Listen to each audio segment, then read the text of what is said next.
السلام علیکم ورحمۃ اللہ وبرکاتہ۔ میں ہوں ہومیوپیتھک ڈاکٹر جاوید اقبال اور آپ دیکھ رہے ہیں میرا YouTube channel care and cure with doctor Javed Iqbal.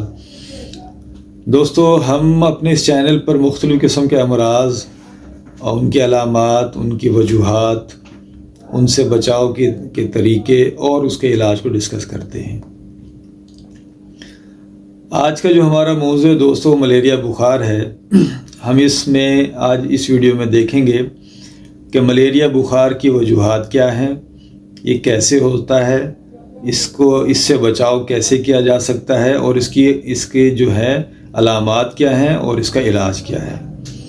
تو دوستو ملیریا بخار اصل میں مچھر کے کاٹنے سے ہوتا ہے، اور یہ مچھر جب کسی انفیکٹڈ انسان کو کاٹتا ہے تو یہ خود بھی کیریئر بن جاتا ہے، اور جب یہ انفیکٹڈ مچھر یا کیریئر مچھر کسی ہیلدی انسان کو کاٹے گا تو اس میں ملیریل پیراسائٹ کو داخل کر دے گا۔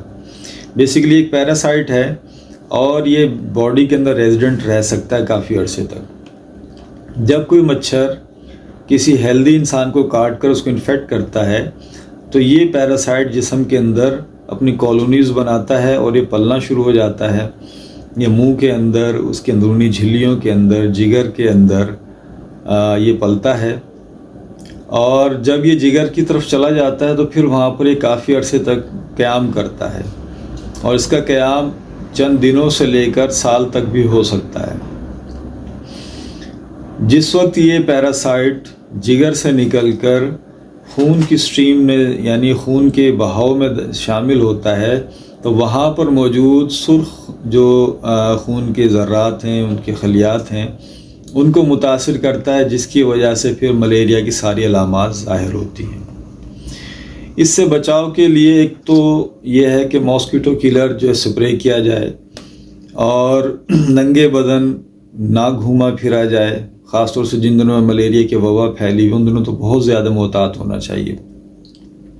رات کو سوتے وقت جو ہے مچھردانی کا استعمال ضرور کرنا چاہیے، اور بہت سارے لوشن ایسے آ رہے ہیں جو باڈی پہ لگانے کی وجہ سے مچھر قریب نہیں آتا، تو ایسے سپرے کا یا ایسے لوشن کا بھی استعمال ضرور کرنا چاہیے۔ دوستو اس کے ساتھ ساتھ جو اس کے علامات ہیں ہم ان کو دیکھتے ہیں، تو علامات میں پہلے مچھر کے کاٹنے کے پہلے 1-2 ہفتے تک بعض اوقات کوئی علامات ظاہر نہیں ہوتی، اس کے بعد ہلکے بخار سے تیز بخار کی طرف اس کا مرحلہ شروع ہوتا ہے، اور پھر شدید بخار کی طرف چلا جاتا ہے، اور شدید بخار کے ساتھ ساتھ پہلے جو 1-2 دن ہوں گے اس کے اندر ایک صرف بخار ہی ہوگا، اور اس کے بعد پھر سردی اور گرمی کے دورے شروع ہو جائیں گے، یعنی ایک دم شدید قسم کی سردی لگے گی اور اس کے اندر پورا جسم حتیٰ کہ کانپنے لگ جاتا ہے، اور شدید شیورنگ شروع ہو جائے گی اس کو، اور 1-2 کمبل کیا 2-3 رضائیاں ڈالنے کے باوجود بھی اس کو جو ہے اس سردی سے نجات نہیں ملتی۔ اور جس وقت یہ سردی کا دورہ اپنے اختتام کو پہنچتا ہے تو ٹمپریچر نارمل کی طرف آئے گا، اور اس کے بعد پھر گرمی کا دورہ شروع ہو جائے گا، یعنی پھر اس کے جسم کا ٹمپریچر بڑھنا شروع ہو جائے گا، اور ہائی گریڈ فیور یعنی بہت شدید بخار اس کو ہو جائے گا، اور اس کا اختتام پھر شدید پسینے کے ساتھ ہوتا ہے۔ تو اس کی میجر علامت یہی ہے کہ شدید سردی اور شدید گرمی کا جو ہے دورہ ہوگا۔ اس کے ساتھ ساتھ دوسری علامات بھی ہوتی ہیں۔ بعض اوقات اس بخار کے ساتھ جسم کے اندر ہڈیوں کے اندر بہت شدید درد شروع ہو جاتی ہے، اس کے ساتھ ساتھ الٹی اور متلی کی کیفیت پیدا ہو جاتی ہے، منہ کا ذائقہ شدید کڑوا ہو جاتا ہے، اور اسہال یعنی ڈائسینٹری، ڈائریا وغیرہ ہو سکتا ہے، اس کو شدید نقاہت ہو جائے گی، اور شدید پروفیوز قسم کے پسینے آنا شروع ہو جاتے ہیں۔ مریض جو ہے بالکل بے سود ہو کر پڑ جاتا ہے، اور اس کے جسم کے اندر انتہائی ناطاقتی پیدا ہو جاتی ہے۔ دوستو یہ خاص اور موٹی موٹی علامات تھی ملیریا بخار کی۔ اب ہم دیکھتے ہیں کہ اس کا علاج کیسے ممکن ہے۔ ہومیوپیتھی کے اندر علاج جو ہوتا ہے اس میں مریض کی تمام علامات کو سامنے رکھتے ہوئے اس کو مد نظر رکھ کر دوائی کا چناؤ کیا جاتا ہے، کیونکہ دوستو ہومیوپیتھی ادویات میں کسی بھی مرض کی کوئی پیٹنٹ میڈیسن نہیں ہوتی، بلکہ اس کی علامات کے مطابق جو ہے ادویات کی سلیکشن کی جاتی ہے۔ اور اگر ایک معالج کسی مریض کی تمام علامات کو صحیح طور پر لے کر اس کے مطابق صحیح دوا چن لے تو جادوئی اثرات رکھتی ہیں یہ ادویات۔ تو آئیے ہم دیکھتے ہیں کہ اس میں کون کون سی ادویات مستعمل ہوں گی۔ دوستو، ملیریا کے لیے بہت ساری ادویات ہومیوپیتھی میں جو مستعمل ہوتی ہیں، لیکن کچھ ایسی ادویات ہیں جو خاص اثر رکھتی ہیں ملیریا بخار پر اور اس کی علامات کے اوپر، تو ہم آج ان کو انشاءاللہ ڈسکس کرتے ہیں۔ جو پہلی دوا اس میں ہے وہ ملیریا آفیشینیلس ہے۔ ملیریا آف کے نام سے ہم اس کو جانتے ہیں، اور ملیریا آف بنیادی طور پر ایک نوسوڈ ہے، ملیریا کا نوسوڈ ہے۔ یہ میڈیسن کیوریٹیو بھی ہے اور پریونٹیو بھی ہے۔ اگر ملیریا کا جب موسم چل رہا ہو، جس موسم میں ملیریا زیادہ پھیل جاتا ہے، اس کی ہائی پوٹینسی یعنی 1 m یا cm کی ایک آدھ خوراک لے لی جائے تو اس کی وجہ سے انشاءاللہ ملیریا سے محفوظ رہے گا۔ اور جس وقت ملیریا شروع ہو چکا ہو، اس کے اثرات ظاہر ہو چکے ہوں، تب بھی شروع میں اگر اس کی کوئی ایک آدھ ہائی ڈوز کی خوراک دے دی جائے 1 m یا cm میں، تو اس سے مرض کا دورانیہ بھی کم ہو جائے گا اور مریض جلدی کیور کی طرف چلا جائے گا۔ اس لیے میں جب بھی کسی ملیریا کے مریض کا علاج کرتا ہوں تو سب سے پہلے ملیریا آف 1 m یا cm میں خوراک مریض کی حالت کے مطابق دیتا ہوں۔ اگلی جو بہت ہی اہم دوا ہے وہ چائنا آفیشینیلس ہے۔ چائنا آف جو ہے یہ دوا ملیریا کی ایک بنیادی دوا ہے، اور اس دوا کے اندر سردی اور گرمی کا شدید حملہ پایا جاتا ہے۔ پہلے 2 مرحلے جو یعنی شروع میں جب پہلے دن سردی اور جو گرمی کا جو دورہ ہوگا، اس کے دوران اس کو شدید پیاس نہیں ہوگی، لیکن اس کے بعد جب دوبارہ سردی یا گرمی کا دورہ ہوگا تو ان کے درمیان میں اس کو شدید قسم کی پیاس لگے گی اور مریض خوب زیادہ پانی پینا چاہے گا۔ اچھا، اس کی سردی کا دورہ بھی بہت شدید ہوتا ہے اور گرمی کا دورہ بھی بہت شدید ہوتا ہے، اور گرمی کے دورے کے دوران اس کو شدید قسم کے پسینے شروع ہو جائیں گے، جس کی وجہ سے نکاہت پیدا ہو جاتی ہے اور مریض شدید کمزوری محسوس کرتا ہے۔ اور جیسے ہی یہ گرمی کا دورہ ختم ہوگا تو پھر مریض کو شدید پانی کی طلب ہوتی ہے، کیونکہ اس کے جسم میں پانی کی کمی واقع ہو جاتی ہے۔ اسی طریقے سے سر کا شدید درد ہوگا، دھڑکن تیز ہو جائے گی، بھوک کی کمی ہوگی اس میں، اور کبھی کبھار بھوک زیادہ بھی محسوس ہوگی۔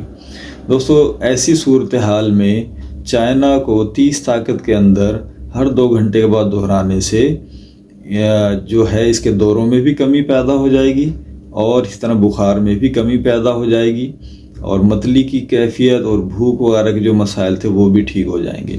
مزمن امراض کے اندر یعنی اگر کسی کو پرانا کرونک قسم کا ملیریا ہے تو اس میں عموماً اس کی ہائی پوٹینسی 200 1 m یا cm مستعمل ہوتی ہے، جس کو بار بار ریپیٹ نہیں کیا جاتا، بلکہ 1-2 خوراکیں دینے کے بعد پھر انتظار کیا جاتا ہے کہ اس کے کیا نتائج برآمد ہوئے۔ دوستو، اگلی جو ہماری دوا ہے وہ ہے چینی نم سلف۔ چینی نم سلف کا دورہ جو ہے دن 10 اور 11 کے درمیان عمومی طور پر ہوتا ہے۔ اس میں بھی سردی اور گرمی کا ویسی مرحلہ ہوتا ہے جیسے چائنا میں ہم نے دیکھا تھا، اور اس کے درمیان اس کو پیاس بھی ویسی شدید ہوتی ہے، اور اس کے ساتھ ساتھ اس میں نکاہت بھی پائی جاتی ہے۔ اس کے اندر دوسری جو خاص علامت ہے جو اس کو چائنا سے جو ہے امتیاز دلاتی ہے وہ ہے متواتر جمائیوں کا آنا، اور اس کے ساتھ ساتھ چھینکوں کا ہونا۔ اگر کسی مریض میں سردی اور گرمی کا مرحلہ بھی ہے اور ساتھ اس کو متواتر جمائیاں آ رہی ہیں اور شدید اس کے ساتھ چھینکوں کا دورہ بھی اس کو ہو رہا ہے، تو اس کے لیے چینی نم سلف سب سے بہترین دوا ہوگی۔ اس دوا کو 30 طاقت میں استعمال کرنا چاہیے، اور جب مرض کی شدت ہو تو اس کو زیادہ دفعہ دہرانا چاہیے 2-2 گھنٹے کے وقفے سے، اور جب مرض کی شدت کم ہو جائے پھر اس کی دہرائی کو کم کر دینا چاہیے۔ اگلی جو ہماری دوا ہے وہ ہے دوستو آرسینیکم ایلبم۔ آرسینیکم ایلبم بھی 30 طاقت میں مستعمل ہے، اور اس کی خاص الخاص علامت شدید قسم کی نکاہت، پریشانی، بے چینی، گھبراہٹ ہوگی، اور اس کے اندر سردی کا دورہ بھی انتہائی شدید ہوگا۔ جس وقت سردی کا مرحلہ ہوگا تو اس میں ایسے لگے گا جیسے رگوں میں خون کی جگہ برف کا پانی دوڑ رہا ہے، اور اس وقت اس کو پیاس نہیں ہوگی. اور جس وقت گرمی کا دورہ شروع ہوگا تو اس میں بھی بہت شدت ہوگی، اس کو ایسے محسوس ہوگا جیسے کہ رگوں کے اندر ابلا ہوا پانی دوڑ رہا ہے، اور اس کے ساتھ اس کو پھر شدید پیاس ہوگی. لیکن یہ جو تپکن والی اور گرمی والی پیاس ہوگی، اس میں گھونٹ گھونٹ کر کے پانی پیے گا. ایک بڑے گلاس کو ایک ساتھ بھر کر نہیں پی سکتا، بلکہ وہ تھوڑے تھوڑے وقفے کے ساتھ ایک گھونٹ گھونٹ کر کے پانی پیے گا. آرسینک البم کی یہ خاص علامت ہے کہ مریض ہمیشہ گھونٹ گھونٹ کر کے پانی پیتا ہے. دوستو اگلی ہماری جو دوا ہے وہ یوپاٹوریم پرف ہے. یوپاٹوریم پرف کی خاص علامت یہ ہے کہ اس کے مریض کو ہڈیوں میں شدید درد ہوگا، اس کو ایسے لگے جیسے میری ہڈیاں ٹوٹ رہی ہیں. اسی لیے یوپاٹوریم پرف کو ہڈی توڑ بخار کی دوا کہا جاتا ہے. جس بھی بخار کے اندر شدید ہڈیوں کا درد ہوگا اس میں سب سے بڑی دوا جو ہے وہ یوپاٹوریم پرف بنتی ہے. تو یوپاٹوریم پرف میں جاڑے کے بعد متلی اور قے ہوتی ہے، اور بعض کو اتنی شدید ہو جاتی ہے کہ کڑوے پانی کی پھر قے اس کو پراپرلی ہو ہی جاتی ہے. اور اس کا جو جاڑا ہے عموماً کمر سے شروع ہوتا ہے اور پھر اس کے بعد پورے جسم میں پھیل جاتا ہے. زبان کے اوپر بھی اس کے ایک موٹی تہ جو ہے نا سفید سے رنگ کی یا ہلکی یلوش قسم کی جو ہے نا پوری زبان پر ایک موٹی تہ جو ہے جمی ہوئی ہوگی، یہ اس کی خاص علامت ہے. اور یوپاٹوریم پرف کو بھی 30 طاقت کے اندر استعمال کرا جاتا ہے. جیسے کہ میں نے پہلے بتایا کہ جس وقت مرض کی شدت کا مرحلہ ہو تو اس کو جلدی جلدی رپیٹ کرا دینا چاہیے، اور اس کے بعد پھر جیسے جیسے مرض کی شدت میں کمی آتی جائے تو اس کی ریپیٹیشن کو بھی کم کر دینا چاہیے. دوستو اگلی جو ہماری دوا ہے وہ نیٹرم میور. نیٹرم میور ایک بہت خاص دوا ہے. اس دوا کے اندر بالکل ہتھوڑے لگنے جیسا سر میں درد ہوگا، تپکن والا درد ہوگا، بہت شدید قسم کا درد اس کے سر میں ہوتا ہے، اور اس کے ساتھ ساتھ شدید پیاس ہوگی. اور نیٹرم میور کے مریض کو جو یہ پیاس ہے اس کی شدید قسم کی، یہ اس کو پیشگی دورے کی اطلاع دے دیتی ہے. یعنی جس کو پیاس میں بہت شدت ہوگی تو اس کے بعد یقیناً اس کو جاڑے کا یا اس کو گرمی کے مرحلے کا دورہ ضرور ہوگا. اس کے مریض کی عموماً اس کا جو ہے اس کا جگر تلی وغیرہ بھی متاثر ہو جاتی ہے. دوستو اس کے منہ کے اوپر ہونٹوں کے ارد گرد جو ہے پانی کے آبلے ضرور نکل آتے ہیں. اسی طرح سبز رنگ کی سفراوی قے جو ہے نا اس کو ہوگی. اگر ایسی علامات پائے جائیں تو نیٹرم میور 30 کے اندر مریض کو بار بار رپیٹ کرانی چاہیے. انشاءاللہ اس سے بہت جلد اس کو افاقہ ہوگا. اگلی جو دوا ہے دوستو وہ رسٹاکس. رسٹاکس کے اندر بھی جسم میں دردیں ہوں گی. سردی کے لمحے میں جو مرحلہ ہوگا اس میں ایسے محسوس جیسے سردی پورے جسم میں گھس گئی یا رگوں میں دوڑ رہا ہے ٹھنڈا پانی. اور اسی طرح گرمی کے مرحلے میں بھی اس کو شدید گرمی کا احساس ہوگا. اس کی خاص علامت یہ ہے کہ اس کی زبان پہ بھی تہ جمی ہوگی، لیکن اس کی زبان کی نوک مثلثی شکل کی ہوگی، یعنی یہ مثلث کی شکل میں زبان صاف ہوگی، اور اس سے پیچھے پوری زبان کے اوپر وائٹش یا یلوش کلر کے ایک پوری جیسے کسی نے تہ لگا دی اس طرح کی تہ جمی ہوگی. اس کے بھی جسم میں درد ہوگی، پیشانی میں اور آنکھوں میں جلن ہوتی ہے اس کے، اور اس کے ساتھ ساتھ اس کے بھی کندھوں کے درمیان سے جاڑے کا جو ہے اثر شروع ہوتا ہے، پھر پورے جسم کی طرف پھیلتا ہے. دوستو اگلی جو دوا ہے وہ ہے ایپس میلیفیکا. ایپس میلیفیکا جو ہے اس کا جو دورہ شروع ہوگا وہ شدید متلی اور قے کے ساتھ شروع ہوگا، یعنی ایک دم بہت تیز متلی ہوگی، اس کے ساتھ قے بھی ہو سکتی ہے، اور اس کے ساتھ ہی جو ہے اس کو شدید جاڑے کی کیفیت شروع ہو جائے گی. اونچے درجے کا بخار ہوگا، پورے جسم میں جلن ہوگی، سوزشی کیفیت پیدا ہو سکتی ہے، اور اس کے ساتھ ساتھ اس کو شدید قسم کی جو ہے سانس کی گھٹن اور تنگی محسوس ہوگی. اس میں جو جاڑے کا جو دورہ شروع ہوتا ہے دوستو وہ سینے سے اور پیٹ سے شروع ہوتا ہے، اور سینے میں جب شدید قسم کی ٹھنڈ کا احساس ہوتا ہے تو اسی کی وجہ سے اس کو سینے کی انفیکشن کا بھی ڈر ہوتا ہے، اور اس کے سینے میں شدید درد شروع ہو جاتا ہے، اور اس کے ساتھ ساتھ اس میں شدید سانس کی دم یعنی گھٹن جو ہے دم کشی کی جو ہے کیفیت پیدا ہو جاتی ہے. ایسی صورتحال میں دوستو ایپس میلیفیکا بہترین کام کرتی ہے. دوستو یہ چند ادویات تھی جو میں نے ڈسکس کی. اس کے علاوہ بھی بے شمار ادویات ہیں. نکس وامیکا ہے، وریٹرم ایلبم ہے، پلساٹیلا ہے، ویتھیا ہے، اور بہت ساری ادویات ہیں جو مستعمل ہیں، لیکن جو بہت اہم ادویات تھیں وہ یہی چند ایک تھیں جو میں نے آپ کے گوشگوار کر دی. بعض اوقات کسی مریض کی علامات بہت زیادہ مکس اپ ہو جاتی ہیں تو اس کے لیے کوئی ایک چھوٹا موٹا کمبینیشن بنانا پڑ جاتا ہے، اور کبھی کبھار میں بھی ایسا کرتا ہوں کہ کوئی ایک آدھ کمبینیشن بنا کر دے دیا۔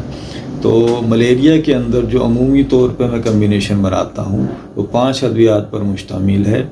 آپ اس کو نوٹ کر لیں، اس کو بنا کر گھر رکھ لیں، اور اس کو جس وقت کبھی کسی کے اندر ایسی علامات پیدا ہوں تو اس کو آپ اس کے چند قطرے 2 گھنٹے کے وقفے سے پلائیں گے تو انشاءاللہ اس کی طبیعت میں کافی افاقہ ہو جائے گا۔